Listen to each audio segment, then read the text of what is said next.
नमस्कार दोस्तों, मैं हूँ साक्षी और आप देख रहे हैं मिस्टीरियस स्टोरी चैनल। आज हम बात करेंगे रानी अवंतीबाई लोधी के इतिहास के बारे में। अवंतीबाई लोधी का इतिहास 1857 की आज़ादी की लड़ाई में मध्य प्रदेश के रामगढ़ विरासत की रानी अवंतिकाबाई लोधी का नाम भी स्वर्ण अक्षरों में लिखा हुआ है। रामगढ़ मध्य प्रदेश के मंडला जिले में 1857 में छोटा सा कस्बा था। वहाँ के अंतिम राजा लक्ष्मण सिंह थे। लक्ष्मण सिंह के मरने के बाद उनके राजकुमार विक्रमाजीत सिंह ने गद्दी संभाली। दुर्बल मस्तिष्क के होने के कारण वह बहुत दिनों तक शासन नहीं चला सके। डलहौजी का हड़प नीति का रामगढ़ भी शिकार हुआ। रानी की इच्छा के विपरीत वहाँ पर एक तहसीलदार नियुक्त किया गया और राज परिवार को पेंशन दे दी गई। रानी घायल सिंघनी की तरह समय का इंतजार कर रही थी। कंपनी सरकार की दुर्नीति के चलते 1857 में क्रांति भड़क उठी। इस क्रांति में केवल सिपाहियों ने नहीं, अनेक राजाओं और महाराजाओं ने भी भाग लिया। झांसी, सतारा, कानपुर, मेरठ सभी जगह क्रांति के झंडे फहराने लगे। रामगढ़ की रानी भला इस क्रांति से अपने को कैसे अलग रख सकती थी। जुलाई 1857 में उन्होंने क्रांति छेड़ दी। सरकार द्वारा स्वयं को युद्ध का नेतृत्व करने लगी।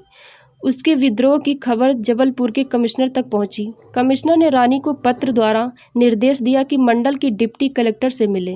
उन्हें यह आदेश मिला कि सरकार के साथ संधि कर ले अथवा यह परिणाम भुगतने के लिए तैयार रहें।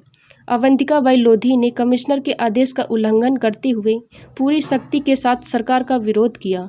रानी ने सरदारों का उत्साह बढ़ाते हुए कहा, भाइयों, जब भारत माँ गुलामी की जंजीरों से बंधी हो तब हमें सुख से जीने का कोई हक नहीं। माँ को मुक्त करवाने के लिए ऐशो आराम को तिलांजलि देनी होगी। खून देकर ही आप अपने देश को आज़ाद करा सकते हैं। रानी ने अपने व्यक्तित्व से समय सैनिकों को अपूर्व उत्साह भरा। युद्ध जमकर हुआ। सरकारी फौज को मुंह की खानी पड़ी। 1 अप्रैल 1858 को ब्रितानी रामगढ़ पर टूट पड़े। रानी ने तलवार उठाई, सैकड़ों सिपाहियों को हताहत किया। सेनापति को अपनी जान लेकर भागना पड़ा, लेकिन ब्रितानी भी हार मानने वाले नहीं थे। वाशिंगटन के नेतृत्व में अधिक सैन्य बल के साथ पुनः रामगढ़ पर आक्रमण किया गया। इस बार भी रानी का कृतित्व और बहादुर सैनिकों ने ब्रितानियों को मैदान छोड़ने के लिए बाध्य किया। यह युद्ध बड़ा लोमहर्षक था।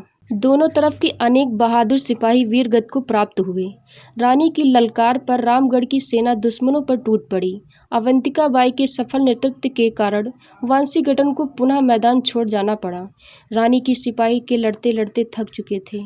राशन की कमी होने लगी, फिर भी रानी ने सैनिकों का उत्साह भरा, उनकी कठिनाइयों को दूर करने का प्रयास किया।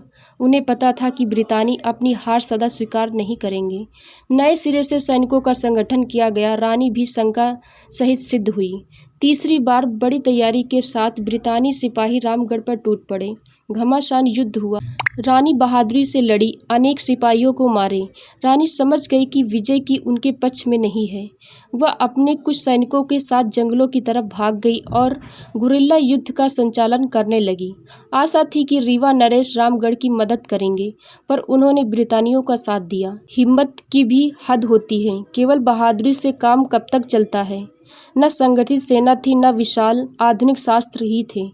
रानी ने अंग्रेजों के हाथों मरने की अपेक्षा स्वयं अपनी जान देना ज़्यादा उचित समझा। उन्होंने खुद ही अपनी तलवार से अपना सीना चीर डालिया। भारत माँ की मुक्ति के लिए इस महान नारी के बलिदान को हम सदा याद रखेंगे।